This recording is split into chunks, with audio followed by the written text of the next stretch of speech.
So sorry for the technical difficulties that we had this morning. We are back with Megan. This is our take two for you. We've got questions, and they're great questions. So thanks for sticking around and dealing with our difficulties. And here we are with you. So let me just go ahead and dive right in, Megan, okay? Go for it.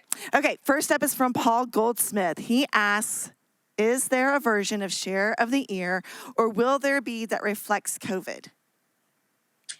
We do Share of Year every quarter.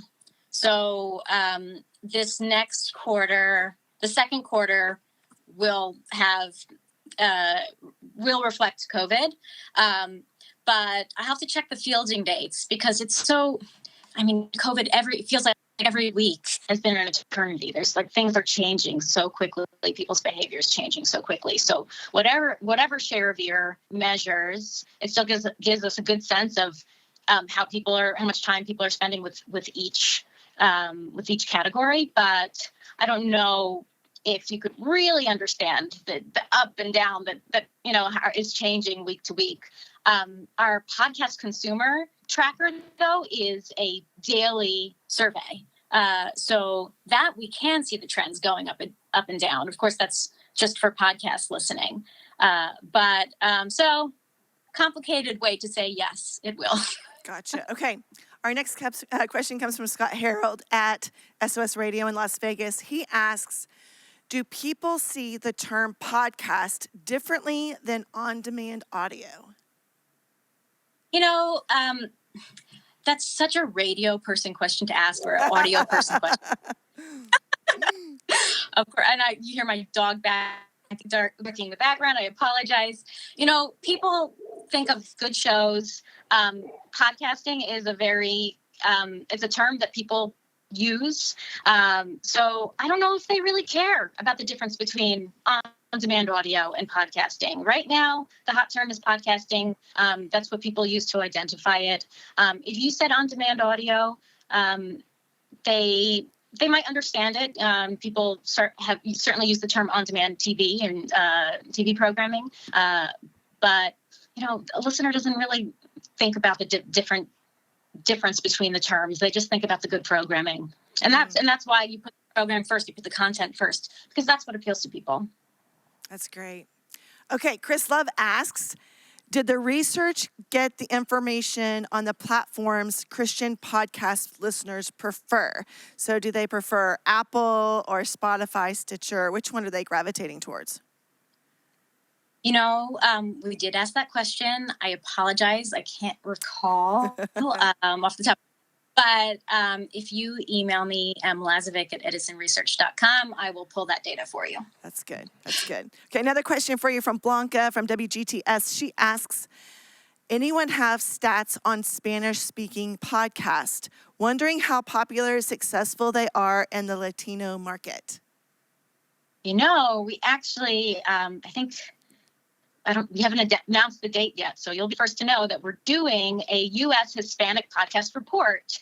I believe the webinar is going to be at the end of June. So it's a brand new survey that we've partnered with some sponsors to get this research done, because you're right, there was a gap there. People want to hear this information. So we're really excited that I bet check your inboxes in the next week or so. You'll see that announcement that we have brand new data for you there. That's amazing. That's awesome. Thanks for sharing it first here, Megan. Here. Okay, I have another question for you. Are there any stations that you are aware of who, in your opinion, do a good job of educating their listeners on podcasts? I'm sorry, I don't. I have been to a couple summits, CMB summits, and I am really impressed just in terms of the Christian format by how savvy they are with marketing and how good they are, how strong their connection is with their listeners. So in general, I would say that the Christian format is really good compared to some of the other radio formats that I'm familiar with. But I could not give you a station off the top of my head other than just my general impressions by how impressed I've been with how savvy your marketers are. Is there anybody in the mainstream that comes to your mind? Mainstream radio that connects podcasts. Well, I mean, when I think of superstars in podcasts, it's NPR, right? They were so quick to get into the podcast format. I think we published a list of the top 10 podcasts from our tracking report, and they're like half of the top 10 list. They're just so good at taking their legacy radio programs. Wait, don't tell me. I guess that's WBEZ. It's on NPR. It's not technically NPR. But all the public radio sectors really, really good at taking stuff that they had on the radio and turning it into podcasts, and then taking that audience and developing podcast sort of spin-offs of some of their popular programs. They're just superstars. Well, I've got one last question for you, okay? It is, what trends have you seen in the share of the ear study over the past few years? Is there anything that would help us plan for our future in radio? Yeah, one of the trends. So you see that radio really has a big part of the pie in terms of listening. I think it's like 44% of listening time goes to radio. But if I were to just look at digital platforms, radio's programming is actually radio's share of time on the digital formats is quite small. So that could be, listening to streams over the internet.